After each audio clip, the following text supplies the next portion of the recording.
Hello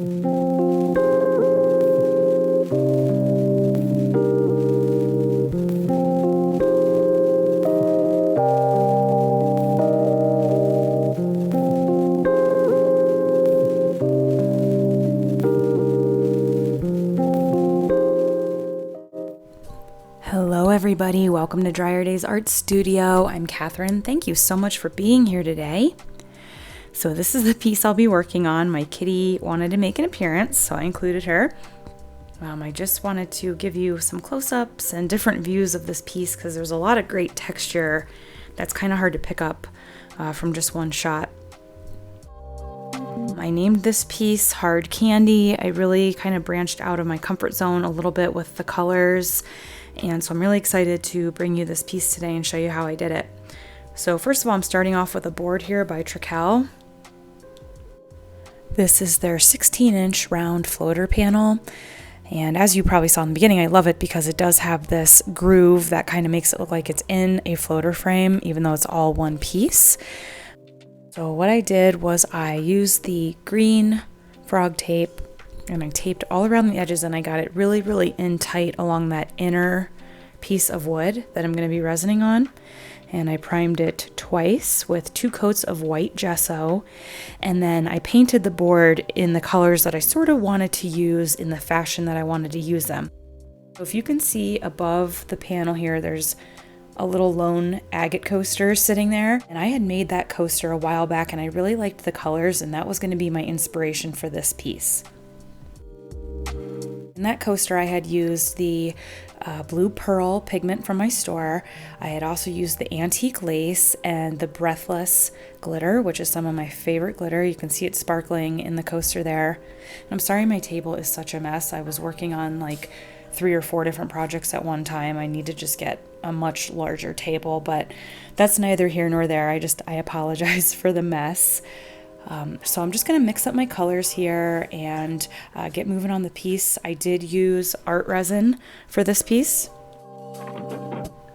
And to give the piece a little bit more depth than that little coaster has, I was going to use some of my teal pigment and deep blue pigment from my store as well. So I'm going to incorporate all of these things and we will see how this beautiful piece pans out.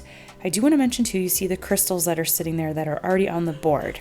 I used 2 really beautiful molds from LaCranche Creations and from Linden Von Art. I'm going to link both of them below so you can find their stores. Their molds are really, really cool. Beautiful, beautiful molds, high quality.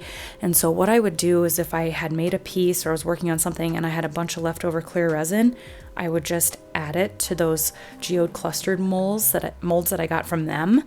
And then I acquired enough of these cluster molds over time that I could incorporate them into a piece like this.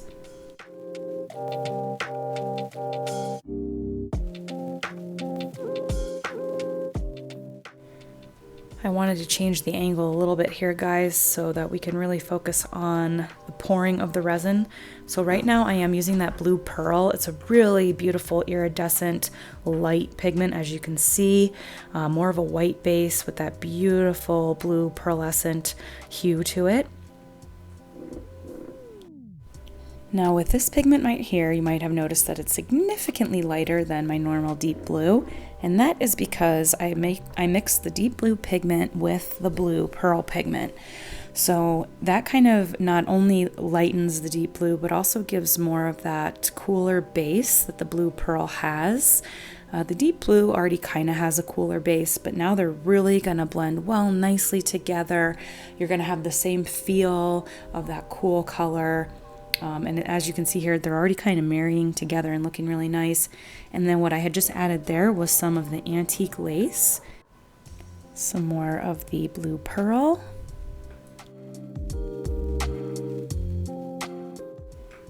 and then here comes that breathless sparkler, one of my favorite sparklers in my store.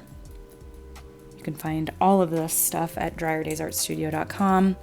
That breathless sparkler, what makes my glitters sparklers is when they are multi-sized and multicolored. So you have different sizes of glitter, different colors of glitter, all in one hue for that particular name. Breathless has beautiful blue, green, teal, even some like champagne-y gold hues in it. It's just really, really pretty. And then this here is some teal. And again, I mixed just a little bit of that blue pearl in there. I like to mix my pigments because I feel like then you kind of get this unique color that nobody else really has. And here I'm going to layer the blue pearl right over it. You can see the pretty colors we're getting from that.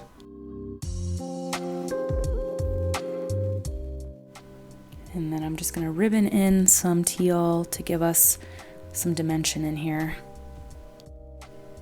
And then I'm just going to use some clear resin to fill out the rest of this here. One thing with the floater panels when I'm using these is you really, less is more, because we have that rim taped so that the resin isn't seeping down into the, I guess the reservoir there, for lack of a better term.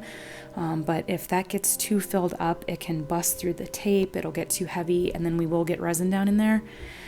So be very mindful of that. Again, less is more. I ended up peeling off that other tape. As you can see, this is clean tape.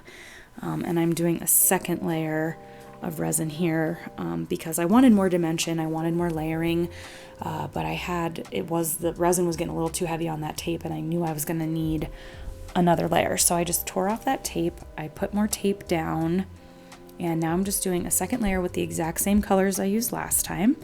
See that we're using the blue pearl here, and now you can see all those beautiful stones there to the left that I plan on incorporating into this piece. And we have some clear plastic gems that are vase fillers. I have some silver mirrored glass over there, and just some little like plasticky chips that just kind of look nice with the geode clusters. It just adds a little bit more texture. Now this color right here is actually a sage pigment from Artisan Pigments, with that Breathless glitter having some of that green and lighter hues of green in there. I wanted to incorporate some green pigment into the piece, and I'm really glad I did. I think it really added something extra. I hardly ever use green, especially a lighter green. It's usually more of like a deep earthy forest green, but I wanted to try this one out in this piece, and like I said, I really think it added something. I'm very glad that I did. I kept adding colors and hues and filling things out until I felt good with where everything was. And then visually I took a step back and looked at my piece and decided where I wanted to add some more texture. And I like to do this sometimes as the resin is getting a little bit more tacky, because those, especially mirrored glass pieces, will reflect better if they're not like super buried in resin. So that's what I was going to come through and do here. And as you can see there, I'm scooping out the extra resin that's flowing over the side so that it doesn't weigh that tape down too much.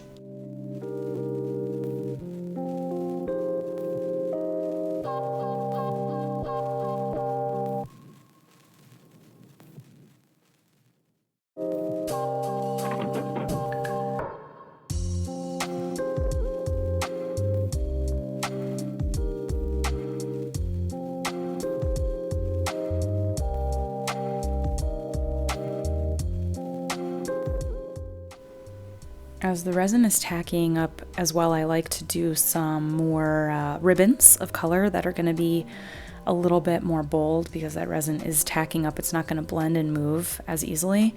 And so that's what I'm doing here, just adding some highlights, and I am using some of that antique lace for this.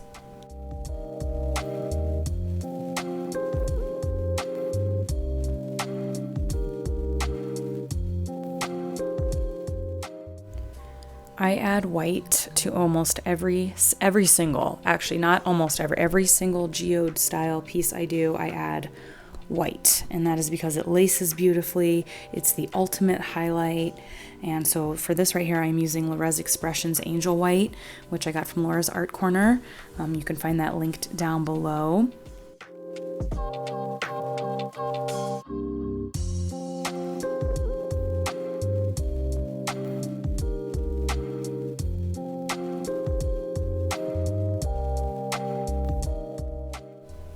Okay, so now the piece has cured for about 48 hours, and I'm going to come in with some silver gilding paint here and add some more accents. The silver gilding paint I'm using here, the silver is from Michael's craft store. I'm just using a small brush to apply that. And you could do another flood coat after this if you want. I am opting not to. As you can see, I've already removed my tape. And as you can see, if you look at where that gold metallic marker is on the table, if you look right next to that on the piece in that little reservoir there on the floater frame, you can see that some of that resin did get through and is down in there. Normally, I don't paint the frame of these floater frames, but because I did have some of that spillage into that area there, I decided that I would paint this. I kind of went round and round. I didn't know if I wanted to paint it, but I decided to. Here I just used some Liquitex Basics acrylic paint, and I mixed up a couple different colors until I got the hue I wanted. I wanted more of like a gray blue to kind of match with the cool feel of this piece. And I will just go around. I'm getting way down there, as you can see, into that reservoir area because I really want that back darkness of the blue to make the piece itself pop.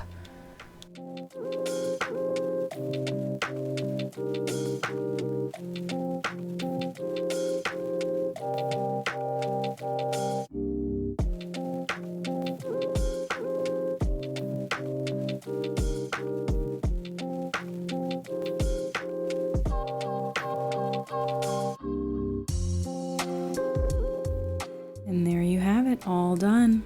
Those layers in there look gorgeous, added with the lines and embellishment on there.